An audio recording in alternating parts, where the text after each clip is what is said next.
ٹھیک ہے، جزاکم اللہ، بہت بہت شکریہ. ہم ابھی پھر آپ کی طرف آتے ہیں شمشاد صاحب. اس سے پہلے یہ خان صاحب ہیں یو کے سے، ان کی کال آئی ہے، ان کا سوال ہم لے لیتے ہیں. جی خان صاحب، السلام علیکم ورحمۃ اللہ. جی وعلیکم السلام. جنگ بردر آپ ٹھیک ہے سبھی بھائی؟ جی السلام علیکم. ہیلو. جی آواز آ رہی ہے، آپ سوال کریں.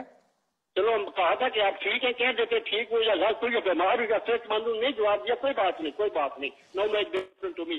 سوال میرا یہ ہے، جی پچھلے 3 سال سے کوشش میں ہوں جی یا مجھے احمدی کر لیں یا مسلمان ہو جائیں، اللہ قسم ان گڈ فیتھ کہہ رہا ہوں، لیکن آپ نوٹس نہیں لے رہے. اب سوال میرا مختصر ہے، ایک لائن کا. مرزا غلام احمد صاحب کا ایک ہی مشن تھا جی. کہ جہاد کو ختم کیا جائے. اچھا to make money from English people, from British.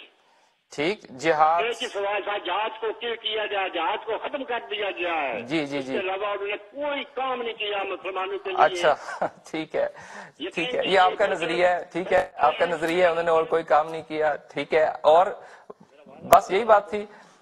اچھا خان صاحب، آپ کی پچھلی دفعہ بھی کال آئی تھی، آپ برائے کرم آپ نے وہ سوال کیا تھا کہ قبر مسیح کے حوالے سے آپ نے پوچھا تھا.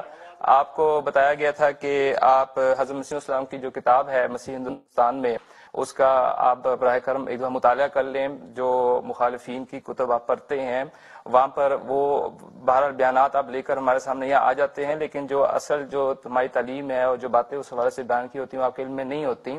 تو اگر آپ نے وہ کتاب پڑھی ہے تو اس کے متعلق آپ ہمیں بتا دیں، کیا تسلی ہوگی تھی آپ کی؟ جی خان صاحب. اچھا، خان صاحب سے ہمارا رابطہ ٹوٹ گیا ہے. تو خان صاحب کا یہ سوال ہے، بلکہ ان کا یہ موقف ہے، ٹھیک ہے، رکھ سکتے ہیں کہ حضرت اقدس مسیح علیہ السلام نے جہاد کو ختم کیا ہے، یہی ان کا ایک واحد مشن تھا. مبی رحمۃ اللہ صاحب اس سوال کے ساتھ آپ کے پاس آتے ہیں. اس سے پہلے مکرم شمشاد صاحب آپ سے خاکسار درخواست کرے گا کہ ایک اعتراض ہمارے معترض کو ہم نے دیکھا سوشل میڈیا پر، یہ بھی ہمارے خلاف حضرت صلی اللہ علیہ وسلم کے خلاف یہ اعتراض کرتے ہوئے کہ ان کے نظریے کے مطابق جب حضرت عیسیٰ علیہ السلام نے آنا ہے تو ان کی نبوت کا جو پیریڈ ہے وہ ختم ہو جائے گا. یہ ان کا نظریہ ہے، گویا وہ نبی نہیں رہیں گے، یا اگر نبی رہیں گے تو بہرحال وہ چیزیں اس طرح سے اپلائی نہیں ہوں گی. اب وہ یہ کہتے ہیں کہ آپ کے مرزا صاحب آئے ہیں، ان کی نبوت کا پیریڈ جاری ہے اور انہوں نے رسول کریم صلی اللہ علیہ وسلم کی نبوت کا پیریڈ ختم کر دیا ہے.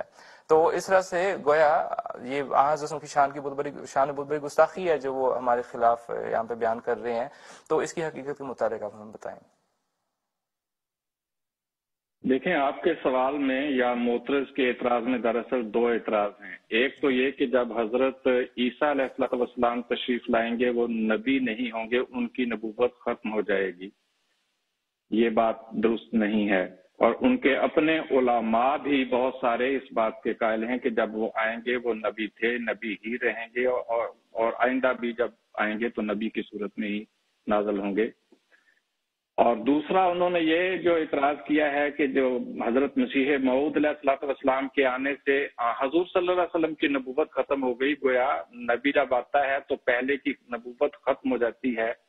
یہ دونوں باتیں میرے خیال میں ان کی لا علمی کے اوپر مبنی ہیں. قرآن کریم کو پڑھتے ہیں لیکن گہرائی میں نہیں جاتے، اس کے اوپر غور نہیں کرتے. اگر قرآن کریم پہ غور کیا ہوتا تو یہ دونوں باتیں نہ کرتے، نہ وہ حضرت عیسیٰ علیہ السلام کی نبوت کا انکار کرتے اور نہ اس بات کو کہتے کہ جی نبی جب کوئی نبی آتا ہے تو پہلے نبی کی نبوت ختم ہو جاتی ہے. پہلی بات کہ حضرت عیسیٰ علیہ السلام آئیں گے تو کیا وہ نبی ہوں گے یا نہیں ہوں گے؟ آپ کا خیال ہے کہ بنی اسرائیل کے جو عیسیٰ تھے جو وہاں آئے تھے وہی زندہ ہیں، وہی واپس آئیں گے، اور ہمارا خیال ہے کہ وہ فوت ہو چکے ہیں. قرآن کریم کے مطابق آنے والے سے مراد اسی امت میں جس نے پیدا ہونا تھا، اس کو ابن مریم کا نام حضور صلی اللہ علیہ وسلم نے اور خدا نے دیا تھا. لیکن جہاں تک اس نبی کے یعنی حضرت عیسیٰ علیہ السلام کے آنے کا تعلق ہے، اگر وہ زندہ ہیں بفرض محال اور وہی آئیں گے تو آپ کہہ رہے ہیں کہ وہ نبی نہیں ہوں گے، لیکن قرآن تو ان کو نبی کہہ رہا ہے. اب سوال یہ بات تقریباً ہم ہر پروگرام میں ہی کرتے ہیں کہ جب عیسیٰ علیہ السلام آئیں گے قرآن ان کو نبی بھی کہہ رہا ہے، رسول بھی کہہ رہا ہے، کیا قرآن کی ان آیتوں کو وہ تبدیل کر دیں گے؟ کیا کریں گے؟ قرآن کو کہاں لے جائیں گے؟ قرآن ان کی نبوت کا اعلان کر رہا ہے. قرآن میں اللہ تعالیٰ پیار فرما رہا ہے حضرت عیسیٰ کی زبان سے ہی کہ وجعلنی نبیم وجعلنی مبارکن اینما کنت، سورہ مریم آیت نمبر 31-32، کہ اس نے مجھے نبی بنایا اور مبارک بنایا جہاں بھی میں ہوں۔ اور یعنی قرآن تو فرما رہا ہے کہ وہ جہاں بھی ہیں وہ نبی ہیں، اللہ نے ان کو نبی بنایا ہے، اور آپ کہہ رہے ہیں کہ نہیں جب آئیں گے وہ نبی نہیں ہوں گے۔ اور پھر قرآن کریم سورہ آل عمران کی آیت نمبر 50 میں فرما رہا ہے کہ رسولاً الی بنی اسرائیل، دو باتیں اس میں بیان فرمائی کہ وہ رسول ہوگا اور دوسرا بنی اسرائیل کے لیے ہے، مسلمانوں کے لیے نہیں ہے، امت محمدیہ کے لیے نہیں ہے، تو قرآن ان کو رسول کہہ رہا ہے۔ اور پھر جعلناہم مثلا لبنی اسرائیل، ہم نے اس کو بنی اسرائیل کے لیے مثال بنایا۔ اور سورہ صف میں خود حضرت عیسیٰ علیہ السلام بنی اسرائیل کو کہہ رہے ہیں یا بنی اسرائیل انی رسول اللہ علیکم، اے بنی اسرائیل میں تمہاری طرف اللہ کا رسول ہوں۔ اب کتنے مقامات سے دکھائیں کہ قرآن ان کو بار بار اللہ کا رسول قرار دے رہا ہے، اللہ کا نبی قرار دے رہا ہے، اور آپ کہہ رہے ہیں کہ جب وہ آئے گا وہ نبی نہیں ہوگا، ان کی نبوت ختم ہو جائے گی۔ بھائی نبوت آپ نے نہیں، اللہ نے دی ہے، اللہ ہی ختم کر سکتا ہے، اور آج تک کبھی اس طرح نہیں ہوا کہ جس کو خدا نے نبوت عطا کی ہو اور اس کو نبوت کے درجے سے پھر بعد میں اتار دیا گیا ہو۔ تو گویا نعوذ باللہ من ذالک، یہ تو خدا پر بھی اعتراض آتا ہے کہ نبوت دیتے ہوئے خدا کو پتہ نہیں تھا کہ اس کو بعد میں ضرورت نہیں رہنی، اس لیے پہلے ہی نہ بناتا پھر خدا نبی۔ دوسری بات یہ کہ آنے والا جو عیسیٰ ہے، جو مسیح ہے، قطع نظر اس کے کہ وہ پہلا آئے گا یا بعد میں والا آئے گا، حضرت محمد مصطفیٰ صلی اللہ علیہ وسلم نے مسلم کی حدیث میں 4 مرتبہ اس کو نبی اللہ کہہ کر پکارا ہے۔ یحشر نبی اللہ عیسیٰ و اصحابہ، محصور ہو کر دیے جائیں گے اللہ کے نبی عیسیٰ اور اس کے صحابی۔ فیرغب نبی اللہ عیسیٰ و اصحابہ، پھر اللہ کا نبی عیسیٰ اور اس کے صحابی دعا کریں گے خدا سے، اور پھر اس کے بعد فرمایا ثم یہبط نبی اللہ عیسیٰ و اصحابہ، اور پھر فرمایا فیرغب نبی اللہ عیسیٰ و اصحابہ، یعنی پھر وہ گھاٹی میں اتریں گے اور پھر خدا تعالیٰ سے دعا کریں گے۔ 4 مرتبہ اللہ کا نبی عیسیٰ، اللہ کا نبی عیسیٰ، اللہ کا نبی عیسیٰ کہہ کے پکارا ہے۔ اور مولوی صاحب فرما رہے ہیں ہم بتائیں کہ ہم خدا کی بات مانیں جس نے قرآن میں اس کو وہ نبی کہا ہے، ہم محمد مصطفیٰ صلی اللہ علیہ وسلم کی بات مانیں جنہوں نے حدیث میں 4 مرتبہ ان کو نبی کہا ہے، یا مولوی صاحب کی مانیں؟ کس کی بات مانیں؟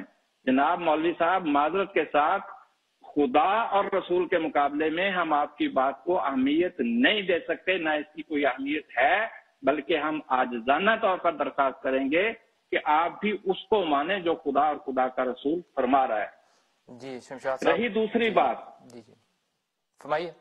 جی اگر آپ اجازت دیں میں دوسرا حصہ بیان کر دوں فرمائیے کہ رہی دوسری بات کہ جی جب نبی یعنی مرزا صاحب کے آنے سے رسول پاک صلی اللہ علیہ وسلم کی نبوت نعوذ باللہ ختم ہو گئی، تو مطلب یہ کہ جب نیا نبی آتا ہے تب آتا ہے جب پہلے کی نبوت ختم ہو جاتی ہے، یہ بھی درست نہیں ہے۔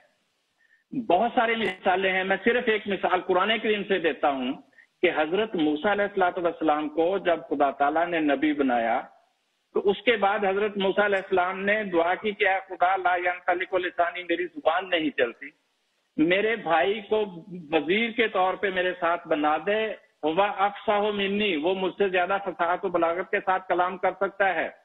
اللہ تعالیٰ نے حضرت موسیٰ علیہ السلام کی دعا کو قبول کر لیا اور حضرت ہارون علیہ السلام کو بھی نبی بنا دیا۔ اب اگر کسی دوسرے کے نبی کے آنے سے پہلے نبی کی نبوت ختم ہو جاتی ہے تو حضرت ہارون تو حضرت موسیٰ علیہ السلام کی زندگی میں ہی آ گئے تھے، ابھی دونوں بھائی یعنی ان کی دعا کی وجہ سے بنے تھے، تو کیا حضرت ہارون علیہ السلام کی نبوت کی وجہ سے حضرت موسیٰ علیہ السلام کی نبوت ختم ہو گئی تھی؟ ہرگز نہیں، بلکہ آپ کی نبوت، آپ ان کے وزیر کے طور پر، مددگار کے طور پر